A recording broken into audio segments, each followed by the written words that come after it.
ज्यांनी काचेच्या बंगल्यात राहतात त्यांनी विचार करावा। काचेचा बंगला म्हणजे सरकारी जागेवर तुम्ही राहताय आणि तुम्ही नको ते आरोप करणे बरोबर नाही। 70 वर्ष झाली या झाडाला, त्यावेळेस बायकांनी याची पूजा केली आणि त्यावेळेपासून आतापर्यंत कधी झाडाच्या कट्ट्याचा प्रॉब्लेम आहे। आताच कसा आला, आताच कसा रस्ता द्यायला लागलाय, शक्यच नाही, हे मुद्दाम आहे सगळं। कडगाव रोड गडिंग्लज या ठिकाणी असणाऱ्या वडाच्या झाडाभोवतीलचा पारकट्टा हा गडिंग्लजमध्ये एक चर्चेचा विषय ठरला आहे। नवीन रस्त्याच्या रुंदीकरणावेळी हा पारकट्टा या रस्त्यामध्ये जाणार आहे, त्यामुळे या पारकट्ट्याचा खर्च हा वायफळ जाणार आहे असे म्हणत तो पारकट्टा करण्याला भाजपाने विरोध करीत आज सकाळी प्रेस कॉन्फरन्स घेतली। तर विरोधकांनी टीका करीत असताना नेमकी बाजू समजून त्यावर भाष्य करावे असे म्हणत राष्ट्रवादी काँग्रेस पक्षाने आपली प्रेस कॉन्फरन्स घेत आपली भूमिका स्पष्ट केली। जो भाजपचा स्टंट होता तो सवंग प्रसिद्धीसाठी होता। घाई गडबडीमध्ये अभ्यास न करता त्यांनी जे आंदोलन केलं आणि नंतर त्यांच्याच लक्षात आलं की आपली काहीतरी चूक झाली आणि घाई गडबडीमध्ये यूट्यूबवर असलेले काही पोस्ट त्यांनी डिलीट केले। याच्यावरून त्यांचं अज्ञान इथं स्पष्ट होतंय। केवळ विरोधाला विरोध म्हणून विरोध करणं ही पूर्वीपासून मूळच्या जनता दलाचा तो एक हातखंडा आहे। आज मी त्याविषयी बोलणार नाही, कारण ते आता विसर्जित झालेला पक्ष आहे आणि आज ती लागण दुर्दैवानं भाजपला होत आहे। आणि हा विषय जर मूळ भाजपच्या लक्षात जर येत नसेल तर याच्यापेक्षा मोठं दुर्दैव त्या भाजपच्या माथी पडणार नाही याची मी जाणीव करून मला इथं द्यायची आहे। आणि हा जो पारकट्ट्याचा विषय आहे हा विकासातला एक मुद्दा आहे। आपल्या भागाचा, आपल्या प्रभागाचा विकास व्हावा यासाठी आमच्या सन्माननीय नगरसेवकांनी त्याच्यामध्ये प्रयत्न केला, सन्माननीय राजू खंगावे साहेबांनी त्याच्यामध्ये प्रयत्न केला। जादाचा एस्टिमेटचा खर्च वाचून आज नगरपालिकेचे काही पैसे वाचवले, याच्यापेक्षा मोठं पण काय असेल। दुसरी गोष्ट, गेली 20 वर्ष ज्यांनी सत्ता भोगली त्यांना त्या एस्टिमेट मधला अर्थ जर समजत नसेल तर हा एक मोठा दुर्दैव समजावा। जनता दल मध्ये होत्या, तिथून त्या भाजपमध्ये गेल्या। जनता दलामध्ये असताना पुरोगामी विचाराच्या होत्या, भाजपमध्ये गेल्यानंतर हिंदू आंदोलन मध्ये पण सहभागी झाले। त्याच ताई आमचं सौभाग्याचं लेणं असणारे झाड तोडायला गेले। त्या पूर्वगामी विचाराच्या आहेत की हिंदुत्वाचे हे जे आहेत तेच मला कळेना। जे हिंदुत्व म्हणून पुढे आलेले होते त्यांनी या झाडाविषयी, या पाराविषयी बोलणं हे एक हास्यास्पद आहे। आणि मला सगळ्या नागरिकांना सूचना करायची आहे, सगळ्या नागरिकांना विनंती करायची आहे की अशा खोट्या भूलथापा येत्या 5 वर्षामध्ये तुमच्यासमोर येतील, पण आम्ही राष्ट्रवादी विकास आणि विकासच करायचं ठरवले। हे झाड 71 पासून बघतोय ते अजूनपर्यंत हे झाड असंच आहे आणि लेबर लोकांनी सावली देते, बसायला येतात।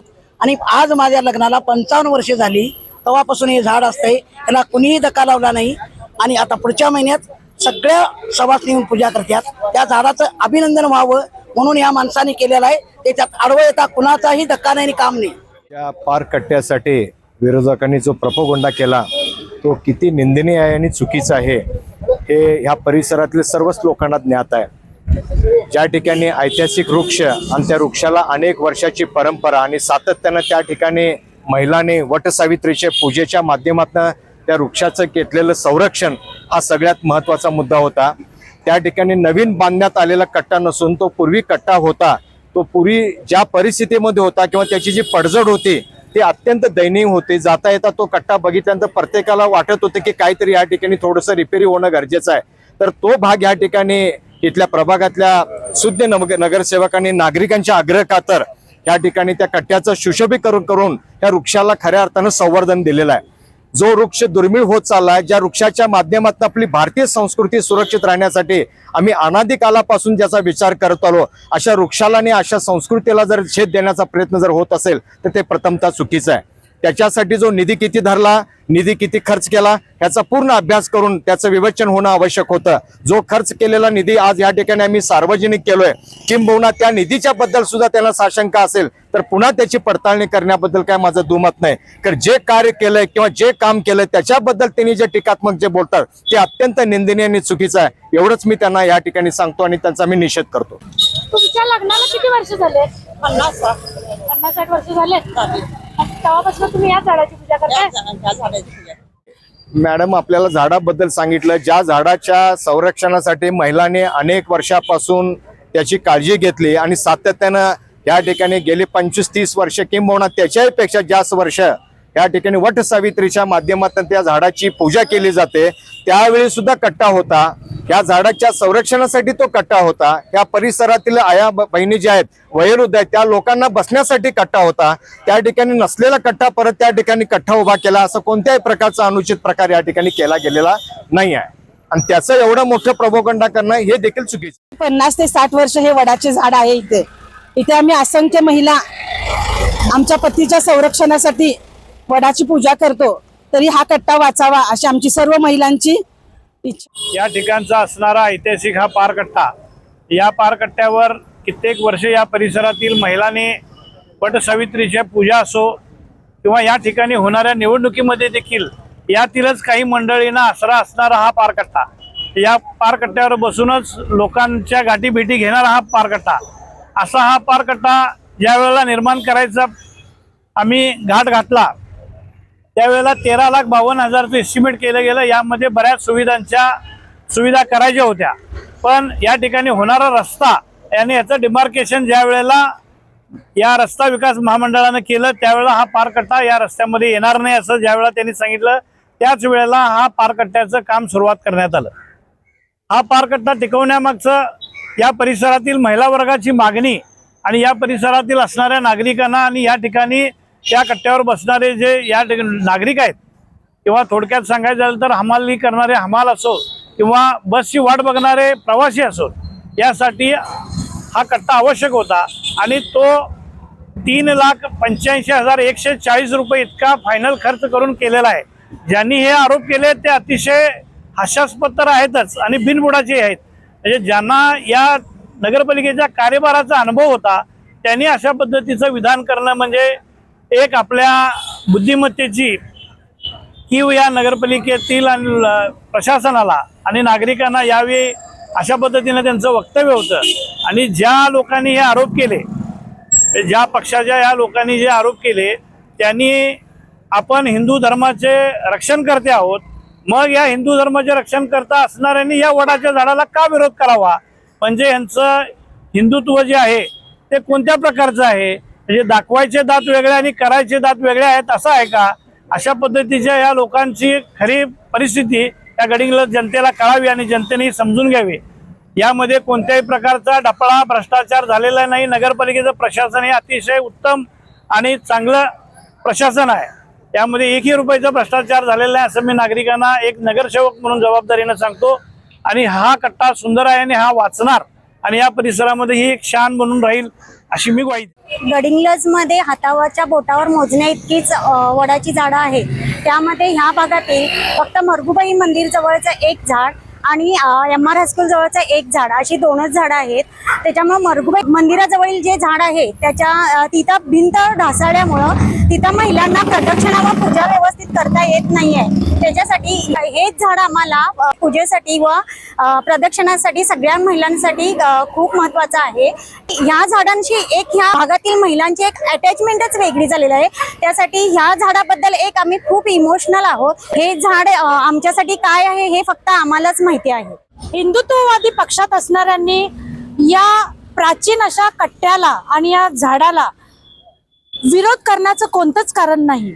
आणि ते जर करत असतील तर त्याचं नेमकं कारण काय असा सवाल यावेळी राष्ट्रवादी काँग्रेस पक्षाच्या पदाधिकाऱ्यांनी आणि नगरसेवकांनी या ठिकाणी उपस्थित केला. 2 वर्षापासूनच हे काम चालू आहे करण्याचा प्रयत्न, परंतु आता कट्ट्याचं काम पूर्ण झालंय. आज हास्यास्पद एक मला दिसतंय की बऱ्याच लोकांनी असे त्यांचे फोटो पण आहेत माझ्यासमोर, त्यांनी आपले बाईट दिले. 13,52,000चं त्यांनी यूट्यूब चॅनलला त्यांनी 13,52,000चं दिलं. माझं सांगण्याचा उद्देश एवढाच आहे की बरेच लोक आता यामध्ये 20-20 वर्ष काम केले. इस्टिमेट म्हणजे काय यांना माहीत नसेल तर मग यांनी काम करू नये, कुठलंही काम सोडावं आणि नगरपालिकेचं सत्ता सोडावी आणि यांनी घरात बसावं. त्याच्यामध्ये खर्च झाले किती? माझ्याकडं मी नक्कल घेतलेलं आहे 3,85,140 रुपये एवढेच याचं बिल निघलेलं आहे. 64 नंबरचा फॉर्म मी नक्कल घेतलेला आहे. इथं माहीत नसताना त्यांनी येऊन इथे 13,52,000चं जर दंगा घालत असेल ही हास्यास्पद आहे. हे व्हायला नको होतं. हे पूर्वी सत्ता भोगलेली लोक आहेत. सगळ्यात महत्त्वाचं एक सांगतो, ह्या कट्ट्यासाठी जो प्रॉब्लेम येऊ नये म्हणून आम्ही त्या रस्त्याच्या सगळ्या अथॉरिटीना भेटलो. काल सुद्धा आमची त्यांची बैठक झाली. कट्टा 100% वाचणार यात काही शंका नाही. महिलांचा कट्टा आहे, महिलांच्यासाठी कट्टा केलेला आहे तो. इथं गोरगरीब बसतात त्यांच्यासाठी कट्टा आहे. उन्हात सगळे बसणारे लोक आहेत त्यांच्यासाठी कट्टा केलेला आहे. पण सगळ्यात महत्त्वाची गोष्ट काय, जर या कट्टा निघाला तर समोरची दुकानं राहणार आहेत काय? जी लोक फोटोमध्ये कोणतरी दिसतात तुम्हाला, त्यांची इथे 20-25 वर्ष दुकान आहे. त्यांनी मोठ्या तोंडाने इथं बोलले, परंतु तुमचं दुकानं राहणार आहेत का? इथं कट्टा राहिला तर तुमचं दुकान राहणार आहे, तर तुमचं दुकान पण जाणार आहे. ते पण तुम्ही वस्तूची लक्षात घ्या. आणि कोणावर तरी आरोप करायचा, डपला पाडला पिडला, हे जरा विसरून टाका म्हणावं. डपला कोण कसं पाडतंय ते सगळ्यांना माहीत आहे. परंतु इथं 3,85,410 रुपयाच्या वर जर बिल निघाला असेल तर त्याचे सगळे पैसे मी याचं अदा करायला तयार आहे. हा शब्द त्यांनी मागे घ्यावा. आणि सगळ्यात महत्त्वाचं मला एक सांगण्याचं हे आहे की जे यूट्यूब चॅनलला जर जाहीर झालं आणि लगेच ते यूट्यूब चॅनलमधनं डिलीट झालेलं आहे. का डिलीट झालं आहे? त्यांच्या लक्षात आलं की आपण चूक केली आहे, आपण बोलण्यात चुका केलेल्या आहेत. त्यामुळे ह्या चुका त्यांच्या लक्षात आलेल्या आहेत. आणि हे डफला पडणे जे बोललेले आहेत त्यांनी हा शब्द मागे घ्यावा आणि त्यांनी सर्वांचं माफी मागावी. हा पारकट्टा या रस्त्यात जाणार असं पण सांगितलं, त्याबद्दल काय सांगा? हे बघा, सगळ्यात महत्त्वाचं सांगतो, जर हा कट्टा गेला तर दोन्ही बाजूने किती कातरणार आहे ते लक्षात घ्या नागरिकांनी. सगळी घरं पाडायची पाळी. कट्ट्याला कुठलाही धक्का लागणार नाही आहे. काल त्या ठेकेदारांनी आणि त्यांच्या इंजिनियर्स जे आलेले होते नगरपालिकेत, त्यांनी आम्हाला या कट्ट्यासाठी सुद्धा मजबूतीकरणासाठी पण आम्ही ते खर्च लावतो म्हटले. ती पण तुम्हाला म्हणजे माहिती देतो. परंतु जे बोलत होते आता इथं मगाशी, त्यांचीच घरं अतिक्रमणात आहेत, हे पण विचार करावा ना. नगरपालिकेच्या जागेवर तुम्ही राहताय आणि तुम्ही बोलताय काय, कुणावर तुम्ही आरोप करताय हे पण बघा ना तुम्ही.